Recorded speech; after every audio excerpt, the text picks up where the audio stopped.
La idea es que estábamos leyendo inicialmente el ciclo de conferencias del movimiento oculto del siglo XIX y aquí ese es el párrafo con que habíamos terminado hace 3 semanas, este párrafito del movimiento oculto del siglo XIX. Voy a volver a leer rápidamente porque de aquí tengo que resaltar dos cositas importantes. Entonces dice así: así el movimiento espiritual se hallaba, pudiéramos decir, enclavado entre dos tendencias. Acordémonos que esto pasaba en el siglo XIX, ¿no? El esoterismo estaba dividido en dos tendencias. La que se empeñaba en deformar la verdad sobre la luna y la que se empeñaba en deformar la verdad sobre los planetas. Entonces hay dos cosas que tenemos que resolver desde el otro punto de vista, digamos desde el punto de vista de la antroposofía, ¿no? Que es el que es más acertado a la realidad, o por no decir que es totalmente la realidad, pues porque se supone que eso después va, en el paso de los siglos, se va perfeccionando, ¿no? Pero en este momento podemos suponer con cierta seguridad que la antroposofía es lo más correcto para ir desentrañando la verdad, ¿no? De estas cosas. Entonces vamos a ver qué significa la verdad sobre la luna y la verdad sobre los planetas, ¿no? Definitivamente no estamos hablando aquí de la luna y los planetas físicos, de los que la astronomía conoce, ¿no? He ahí la situación que a finales del siglo XIX, Elena Petrona Blavatsky y Sinet tenían la tarea de mutilar la verdad sobre la Luna. Los otros pretendían deformar la relación de los planetas con la evolución de la Tierra. Entonces, por un lado, había dos tendencias de esoterismos, una que quería ajustarse a la verdad totalmente y otra que quería mostrar la verdad sesgadamente, incluso con ciertas mentiras.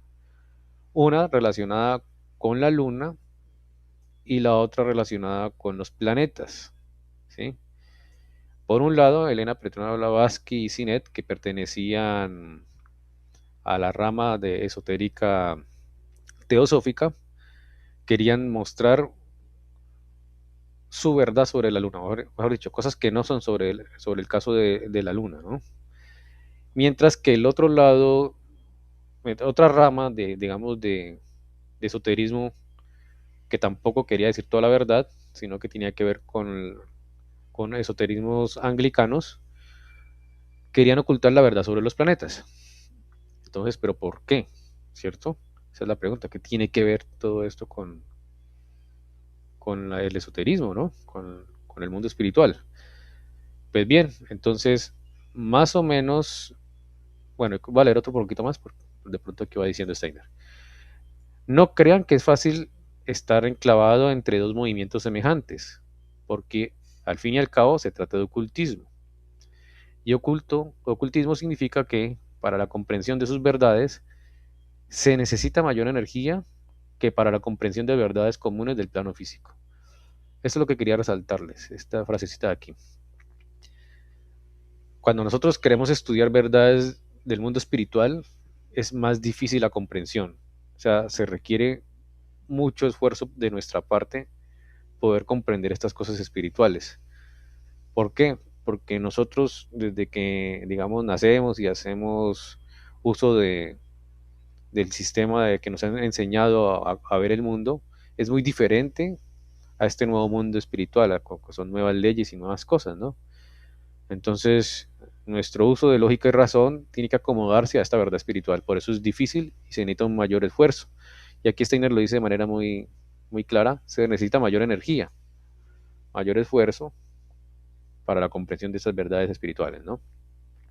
Por eso es tan ladillesco o enredado, difícil a veces entrar en el tema de la evolución del universo y planetas con el ser humano. Por eso es tan difícil eso. Pero toca hacer este esfuerzo, toca hacer este gasto mayor de energía. Bueno, sigo leyendo. De ahí que existe también un mayor poder de engaño, que hay que desenmascarar.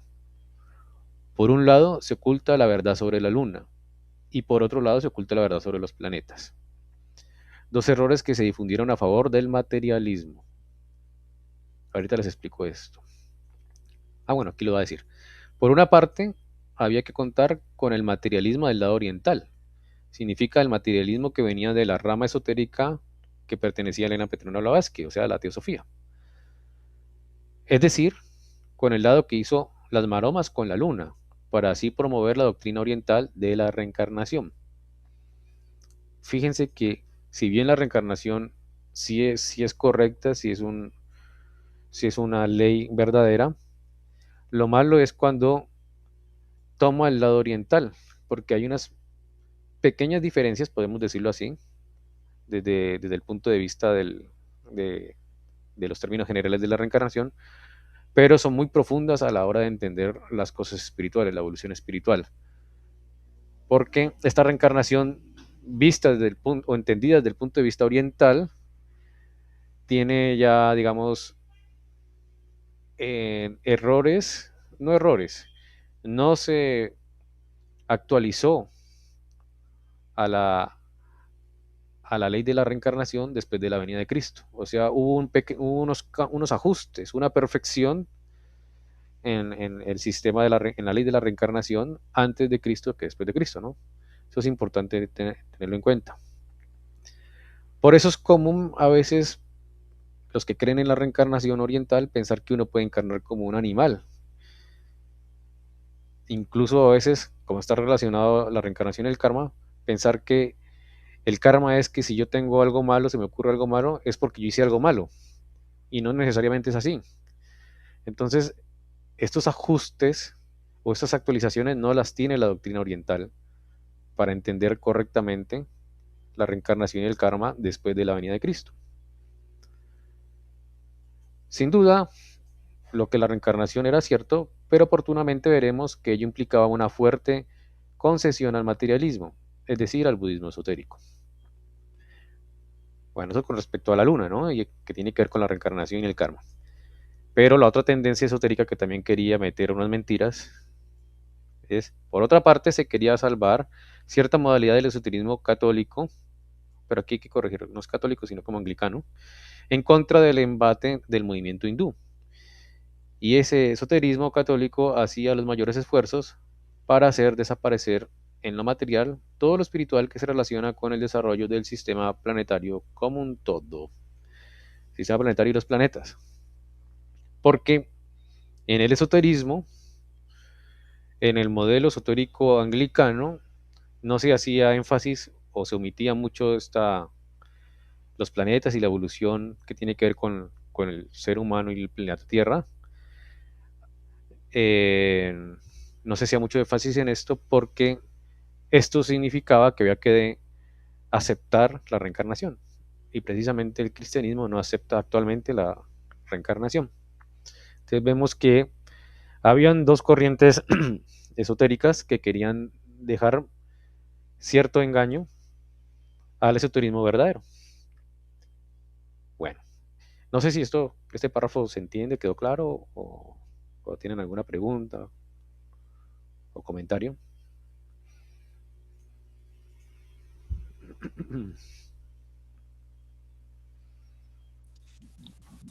Pues yo creo que sí, Santi, con las explicaciones que dice, como que fue más claro, creo. Vale, muy bien. Entonces ahorita pasamos al ciclo de conferencias o al libro de la antroposofía, en el capítulo de la ciencia oculta, que habla precisamente sobre estas cosas, sobre la evolución planetaria y lo que tiene que ver la Luna con la Tierra, para ir comprendiendo la verdad, lo que pasó realmente en la evolución y por qué es tan importante estos puntos, ¿no? La Luna y el sistema planetario. Aunque lo del sistema planetario ya lo habíamos leído antes, es, por acá creo que lo habíamos leído antesito.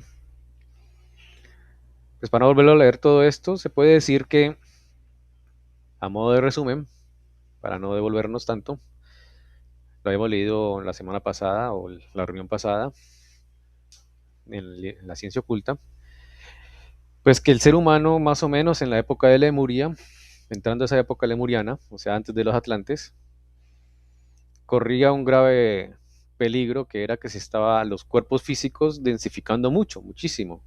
Y le era muy difícil a las almas humanas entrar a manejar estos cuerpos físicos tan densos, tan materializados. Por eso se vio necesario que muchas almas pues, siguieran su evolución un poquito diferente a la que se quería en otros planetas del sistema solar, a Júpiter, Saturno y Marte.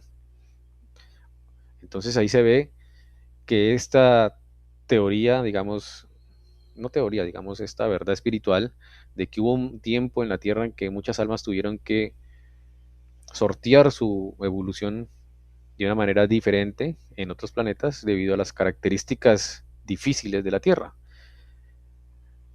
Estas características, este suceso que pasaba en esa época, hace demostrar que, digamos, el ser humano tiene que vivir ciertos ciclos de incorporación en cuerpos físicos, o sea, una reencarnación en diferentes estados.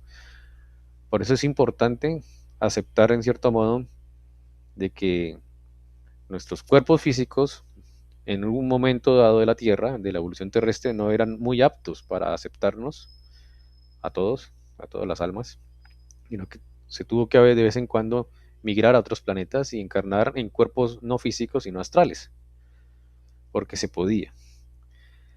Bueno, eso lo habíamos leído la vez pasada. Ahorita vamos a leer un poquito más sobre la luna, sobre el proceso de la luna, que es muy, muy importante.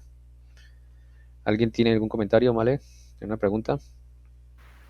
Sí, Santi, disculpa que de pronto no sé si ya lo vieron o lo hablaron, pero tengo una inquietud. Tú dices que era muy difícil al alma entrar a un cuerpo tan denso, se estaba densificando mucho.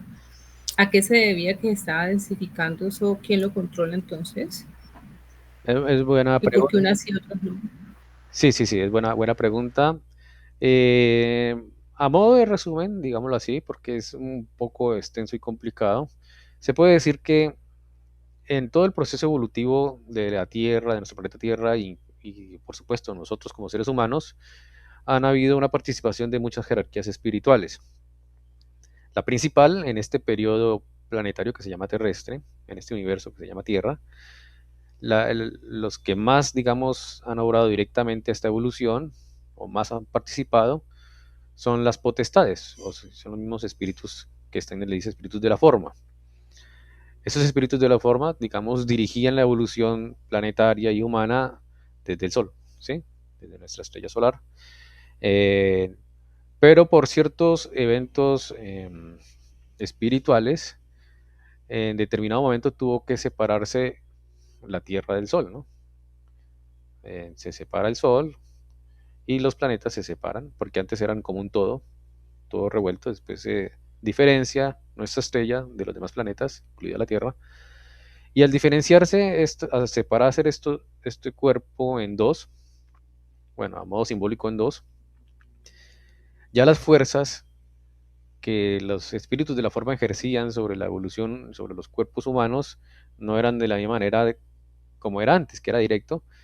Entonces, hacía que todo digamos, estas fuerzas formativas se endurecieran más rápido, ¿no? Porque había otras fuerzas haciendo que causaban esto. Estas otras fuerzas son de otros seres, digámoslo así, que quieren, digamos, no, que tienen sus fuerzas concentradas en otra cosa.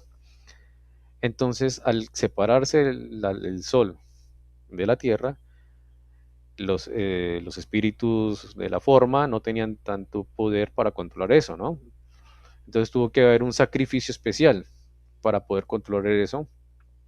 Y era que una de estas potestades, a modo de sacrificio, se retira de su morada, o sea, del Sol, de la estrella, y se acerca a la Tierra para desde ahí regir equilibrio en estas fuerzas y poder salvar a la humanidad de este problema, que los cuerpos físicos de esa época se estaban endureciendo más rápido de lo esperado.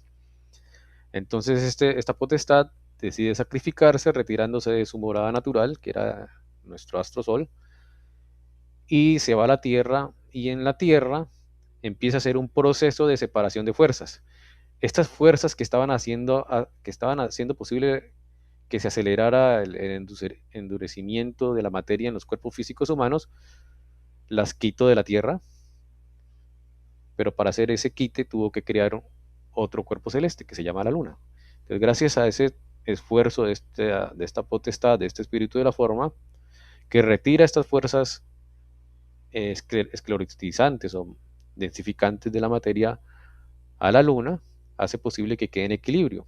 Entonces el ser humano, digamos, ya puede, en cierto modo, poco a poco, a medida que va pasando el tiempo, ya poder sus almas encarnar en estos cuerpos físicos que no estaban aceleradamente esclerotizándose o densificando.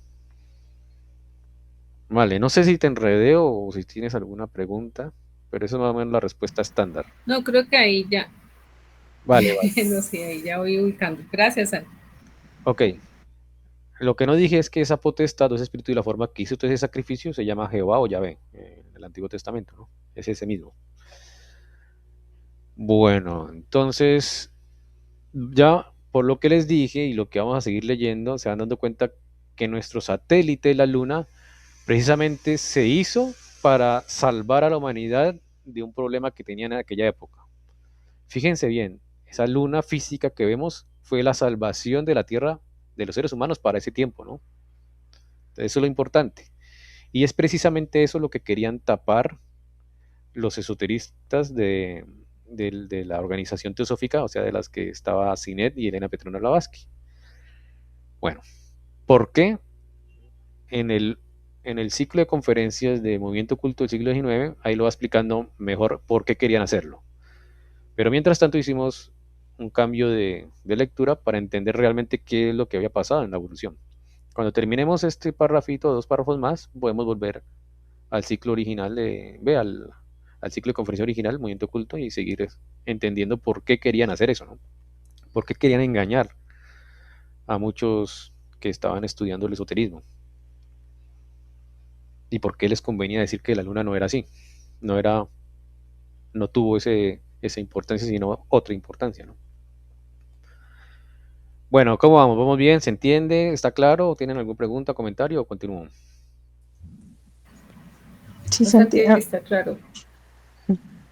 a mí me surge una duda porque pues la Luna es el satélite de la Tierra, pero pues aquí nomás en el sistema solar todos los planetas tienen satélites, entonces ¿eso también tiene algo que ver o ya es otro tema aparte? Es buena pregunta. Todo tiene que ver con el mundo espiritual. O sea, todos los sucesos espirituales provocan sucesos que se manifiestan en el mundo material. Digámoslo más o menos así. Si hay 7 planetas, 8 planetas, 9 planetas, es por algo, ¿sí? Si hay un satélite, sobre todo hablando de la evolución terrestre, un satélite girando alrededor de nuestra Tierra, y no hay 2 o no 3, es por algo, ¿no? Y lo mismo, si Marte tiene otros 2 satélites, si Júpiter tiene otros satélites, es por algo. Obviamente aquí hay que tener en cuenta que son los satélites grandes, ¿sí? Porque los satélites pequeñitos normalmente son capturados debido a las fuerzas gravitatorias de los planetas grandes, ¿no? Esos tienen otra implicación diferente, casi que tiene que ver con la explicación esotérica de los cometas y asteroides capturados. Es otro proceso espiritual diferente, pero tiene también que ver. O sea, todo tiene que ver, solo que obviamente la academia, la ciencia actual nunca lo va a aceptar. Entonces, si hay 9 planetas, hay unos grandes. Fíjense que el nombre que da de antigua luna, antiguo sol, antiguo Saturno a los periodos evolutivos anteriores a nuestro universo terrestre, se dan esos nombres porque tienen características similares a los planetas actuales, ¿sí? No hay que pensarlo físicamente, sino las características astrales y etéricas. Fíjense bien, si se acuerdan, en el primer universo que Steiner habla, el primogénito de todo, donde empezó el tiempo y todo, se llama Antiguo Saturno. Saturno pues en griego, en romano, en romano es Saturno, pero en griego es Crono, ¿no? El Crono tiene que ver con el tiempo.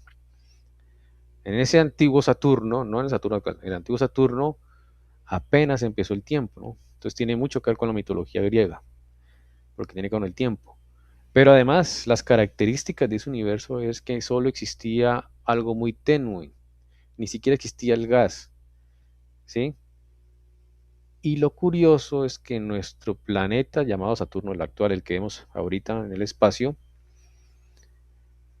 la física con sus mediciones indirectas ya sabe que es menos denso que el agua, Saturno.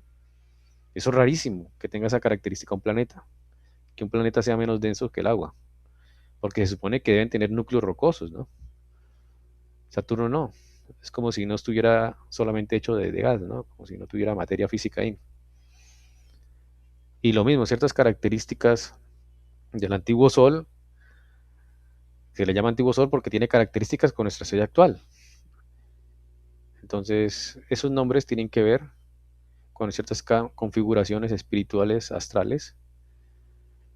Y por eso, digamos, de paso para reforzar y reafirmar, que todo el sistema planetario que vemos, toda nuestra configuración celeste, se debe a procesos espirituales. Y nosotros vemos solamente la mecánica celeste material. Pero detrás de eso, todo hay procesos espirituales que tienen que ver. Bueno, Kate, no sé si te enredé con la respuesta, pero esa es más o menos la idea. Dice que todo bien. Ve, yo tengo una duda, Vale. digamos, ¿cuál es la relación de como de la gravedad con esto y como de la densificación? Digamos como que uno encuentra pues como en mucha literatura que lo espiritual pues lo asocian al cielo.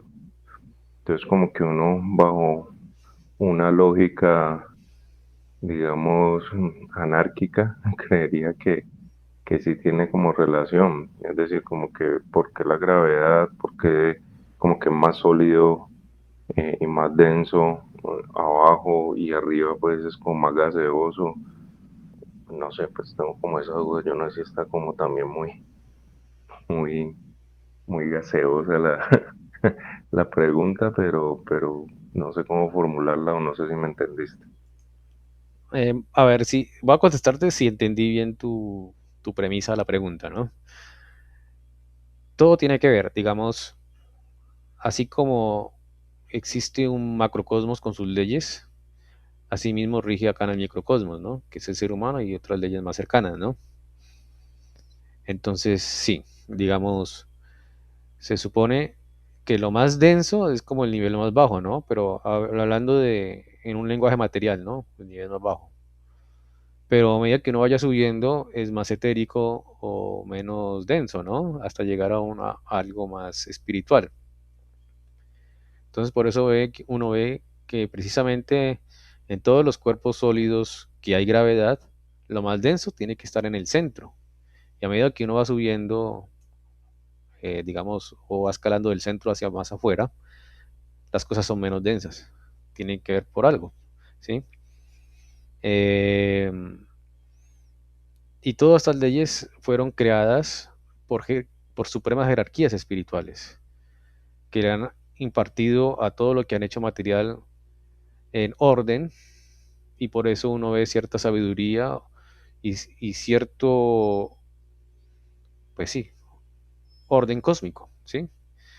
En las cosas espaciales. Precisamente uno ve que en grandes periodos de tiempo hay cierto orden en nuestro sistema solar, con sus planetas, en el sistema galáctico, hay un orden, hay unas leyes que rigen ese orden, que son la ley de la gravedad principalmente, y eso se debe a que fueron inyectadas en la materia leyes espirituales, para que todo quedara en orden, ¿no? Alejo, no sé si te contesté tu pregunta o era otra cosa. No, no, está bien, está bien. Pues digamos como que yo intuía algo así, pero no sabía cómo organizar las ideas. Gracias. Vale, vale, muy bien. Bueno, si alguien tiene alguna pregunta adicional, comentario, la pueden hacer o si no, continúo con la lectura. Bueno, voy a continuar. Bueno, aquí ya vamos a empezar a hablar de la importancia de esta separación de la Luna, ¿no? De la Tierra. Los procesos descritos presentan el ciclo terrestre. Ciclo terrestre podemos pensar como el universo actual, ¿no? O sea, desde la formación de nuestra estrella y sus cuerpos celestes, ¿no? desde el exterior. He aquí ahora cómo esa evolución se presenta desde el lado del espíritu. Las entidades espirituales que habían extraído la luna de la Tierra y que por haber unido su existencia con la luna, se habían convertido en seres lunares terrestres. Provocaron, mediante las fuerzas que desde este último astro enviaban a la Tierra, cierta configuración del organismo humano. Esas entidades ejercían su acción sobre el yo, ya conquistado por el hombre, acción que se hacía sentir en el concierto de este yo con los cuerpos astral, etéreo y físico, y en virtud de la cual nació en el hombre la posibilidad de reflejar conscientemente la consumada sabiduría que rige el universo y de reproducirla como en un espejo de conocimiento.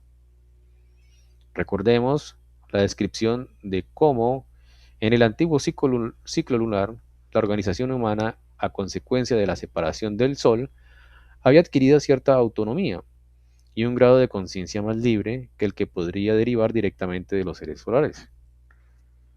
Entonces, más o menos lo que aquí quiere decir Steiner es que mucho antes de todos estos sucesos que está narrando aquí Steiner, la Tierra estaba unida al mismo Sol, ¿no? A la misma estrella, era un solo cuerpo celeste.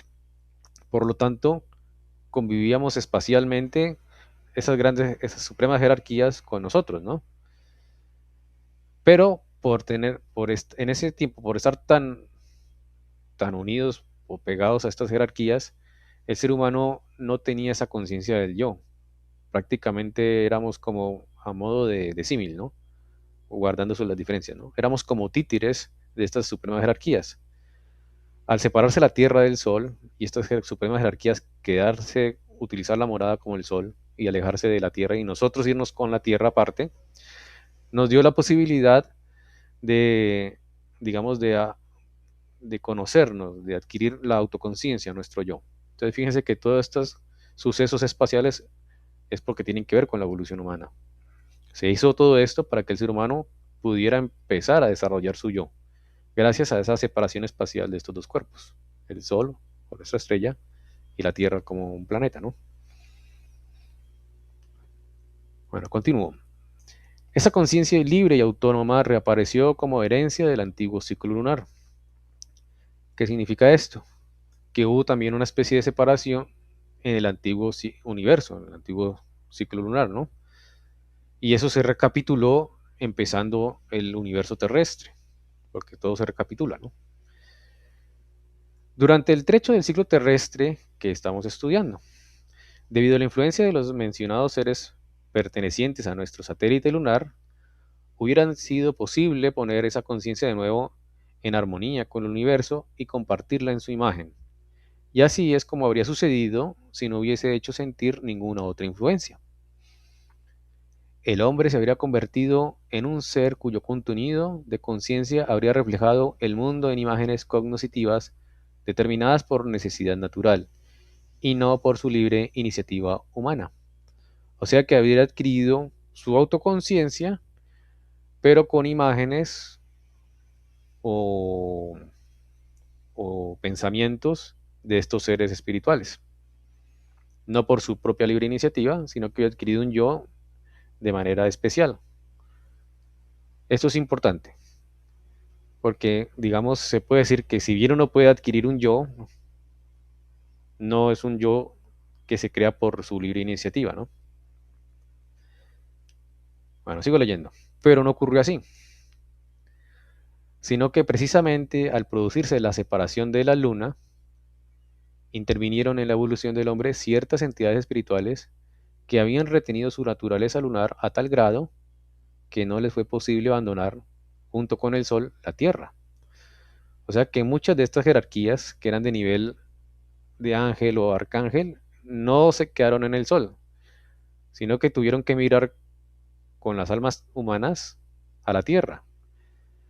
Eran jerarquías superiores a los humanos, pero que en el ciclo evolutivo anterior no pudieron llegar al nivel deseado. Recuerden que todo está en evolución, no solamente los seres humanos, sino también las jerarquías espirituales. Entonces eran jerarquías angélicas y arcangélicas rezagadas.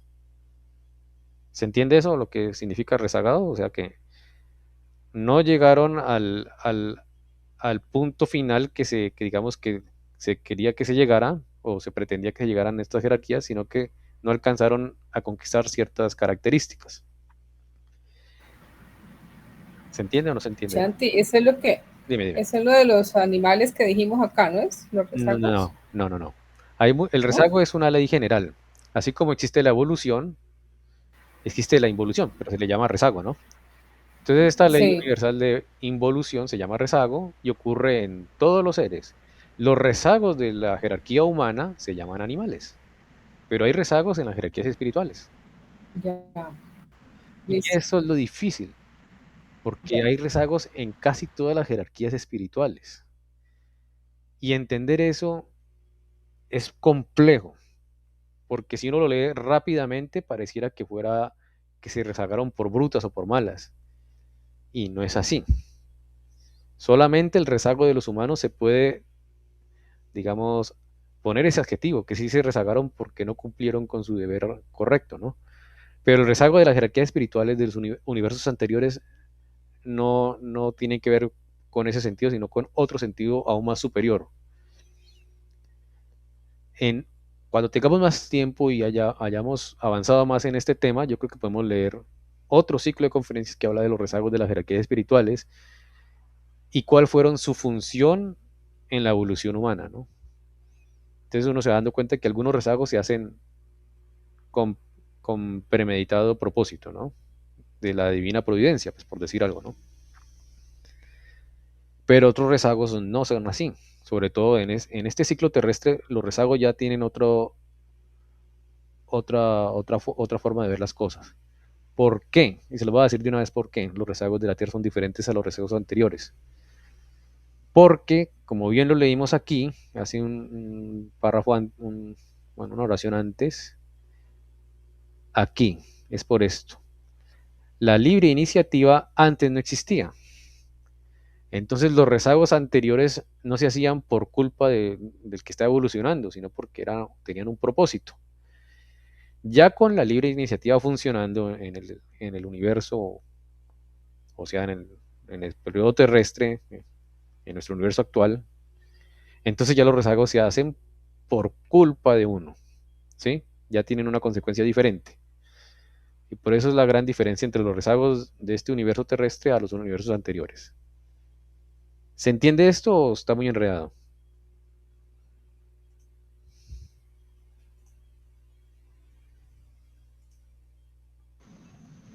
Yo creo que se entiende, o sea, es como inherente a la evolución, o sea, los cambios no se dan de manera absoluta, sino que siempre hay, como tú dices, lo que llamas rezagos, siempre van a quedar seres que avanzan a un nivel, entre comillas, superior y otros que permanecen en el nivel en que estaban. O como tú lo dices, inclusive algunos que degeneran, ¿sí? Yo lo veo así, ¿no? De acuerdo, así es, así es. Sobre todo uno puede decir con cierto grado de seguridad que a partir de este universo en adelante, o sea, del terrestre en adelante, los rezagos ya pueden llegar a ser degeneraciones. Mientras que los rezagos de los universos anteriores no causaban degeneraciones. En este universo sí ya empiezan a generar degeneraciones porque funciona ya el libre albedrío. Entonces por eso produce ciertas aberraciones, digámoslo así. Mientras que los rezagos anteriores no producían eso. Tenían su propósito, digámoslo así.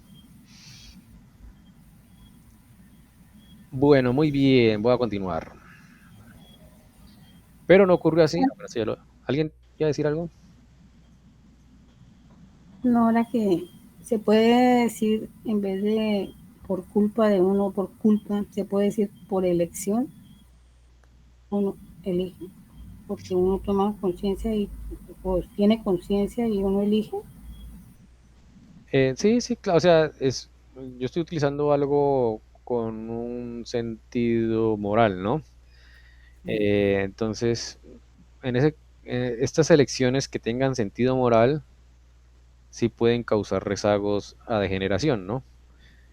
Pero sí, digamos una mala elección. Digamos las primeras malas elecciones del ser humano no eran digamos, tan degenerantes, digámoslo así, ¿no? Porque no se hacían con un discernimiento de la moral avanzado. Ahora, en esta época en adelante, el ser humano ha ido adquiriendo lo que llamamos conciencia, ¿no?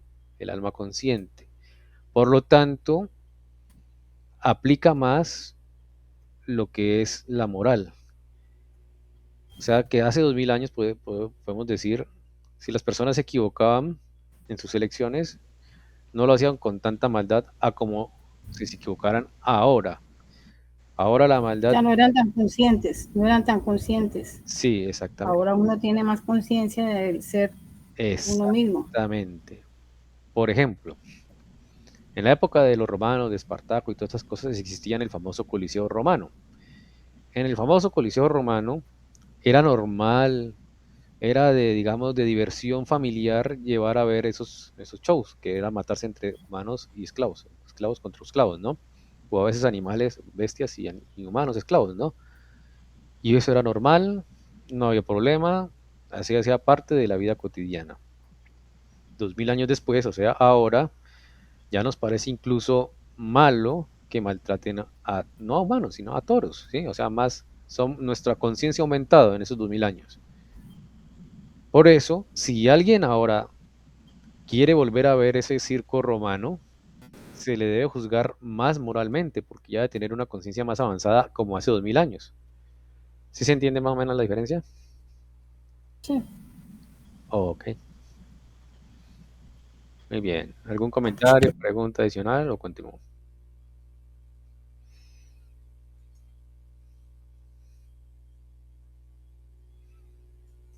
Bueno, voy a continuar.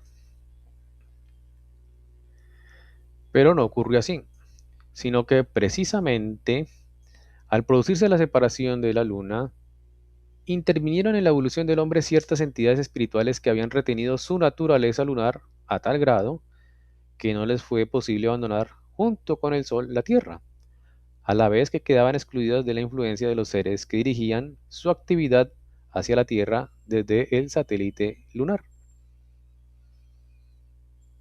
Esas entidades, con su naturaleza, herencia de la antigua luna, se hallaban en cierto modo en cautiverio en la Tierra, con evolución irregular. En su naturaleza lunar perduraba precisamente aquello que durante el antiguo ciclo lunar, se había sublevado contra los espíritus solares, y que en aquel entonces había redundado en beneficio del hombre, puesto que le había conducido al estado de conciencia libre y autónoma. A consecuencia de su evolución peculiar durante el ciclo terrestre, esas entidades se convirtieron, durante dicho ciclo, en adversarios de los seres que, desde la luna, querían hacer de la conciencia humana un automático espejo cognoscitivo del mundo. Entonces, venga, explico esto. Esta potestad que llamamos, que dijimos que era Yahvé o Jehová, se fue a la luna y quería, digamos, inculcar, digamos, todo, digamos, las leyes espirituales al ser humano y todo, digamos, su discernimiento de la evolución era dirigido por estos seres, las potestades, los espíritus de la forma. Y hubiera sido así si otras jerarquías rebeldes, digámoslo así, o rezagadas, no hubieran hecho oposición a eso. Y gracias a esa oposición de estas jerarquías rezagadas, el ser humano no le quedaba más remedio que ya decidir si digamos, adquirir o apropiarse de todas las energías y conocimientos y pensamientos de estas jerarquías de las potestades o de otras. Entonces ya podía el ser humano elegir. ¿Se entiende esta parte o no? Díganme en confianza.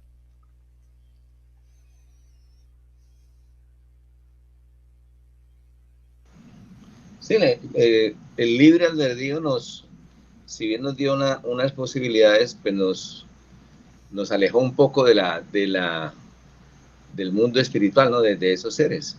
Y ahí entiendo que la tarea es volver a conectarnos con ellos, ¿no? Así es, eso es. Pero esto hace parte de un plan superior. O sea, tenía que pasar esto porque la idea era que el ser humano sea la primera jerarquía espiritual que por su propia cuenta o por su libre albedrío elija hacer lo que las jerarquías buenas quieren hacer o desean hacer para el mundo, ¿no? Para el universo. Entonces fíjense que la única forma de que se pudiera empezar el proyecto del ser humano, de la jerarquía humana, para que fuera posible, era necesario que algunas jerarquías se rezagaran para hacer oposición a otras jerarquías. Si no, hubiera sido imposible empezar este proyecto de la evolución humana.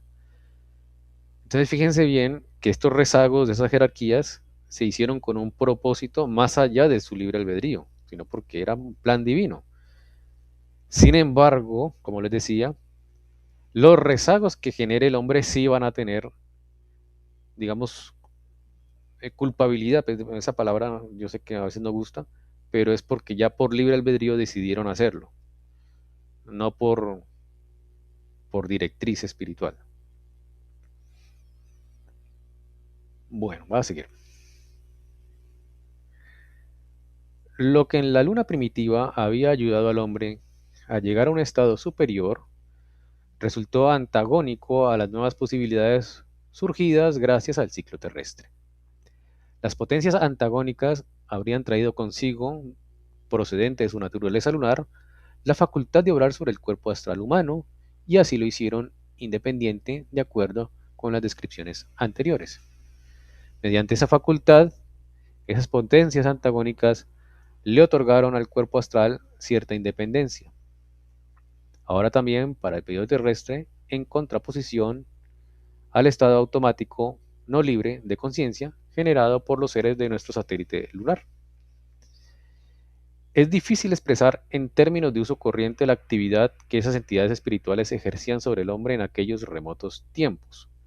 No hemos de imaginárnosla semejante a una influencia natural de hoy en día, ni tampoco como la acción de una persona sobre otra, cuando la primera despierta en la segunda, por medio de la palabra, poderes de conciencia internos, que permiten a la segunda comprender algo o la incitan a la virtud o al pecado. O sea, no es ese tipo de, digamos, de influencia que hacían estos seres al ser humano de esa época, ¿no? Era otro tipo de influencia. Sino que cuando uno la narra pareciera que fuera ese tipo de influencia, ¿no?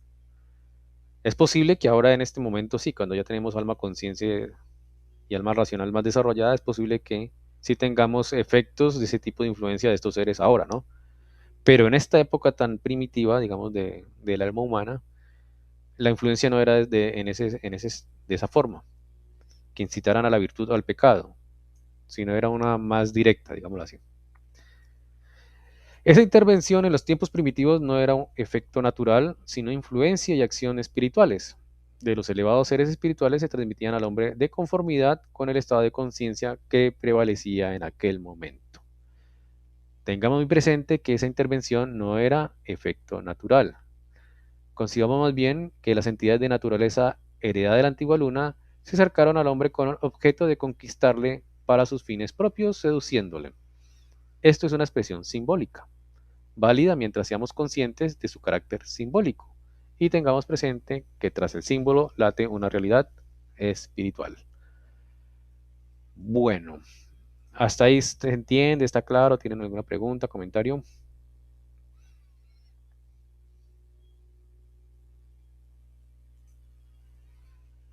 Está claro, Santi. Vale, muy bien.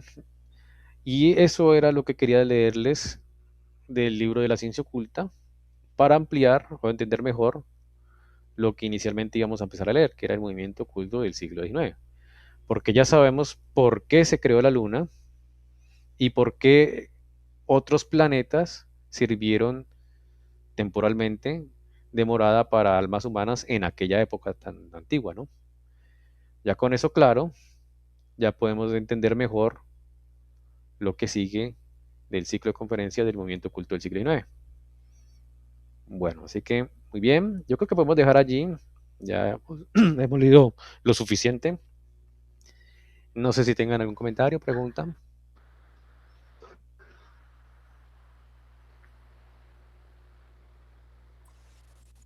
Santi, los seres No, luciféricos. Santi, gracias.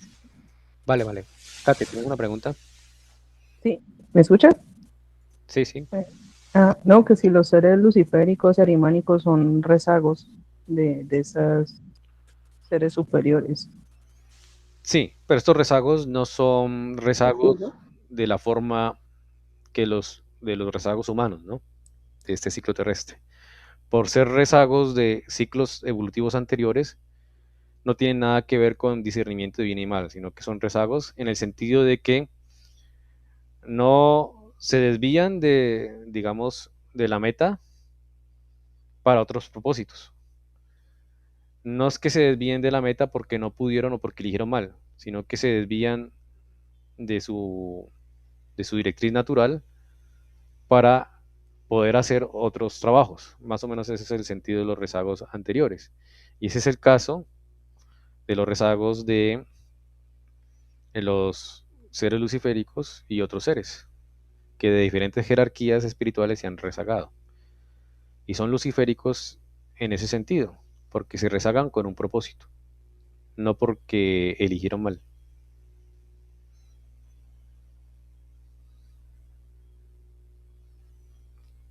Ya, gracias, Santi. Vale, vale, muy bien. ¿Algún otro comentario, pregunta?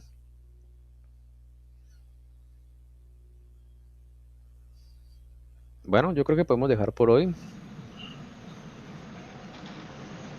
Muchas gracias, Santiago. Bueno, feliz noche para todos. Nos vemos dentro de... Gracias, chao. Buenas noches. Chao, gracias. Chao, bueno.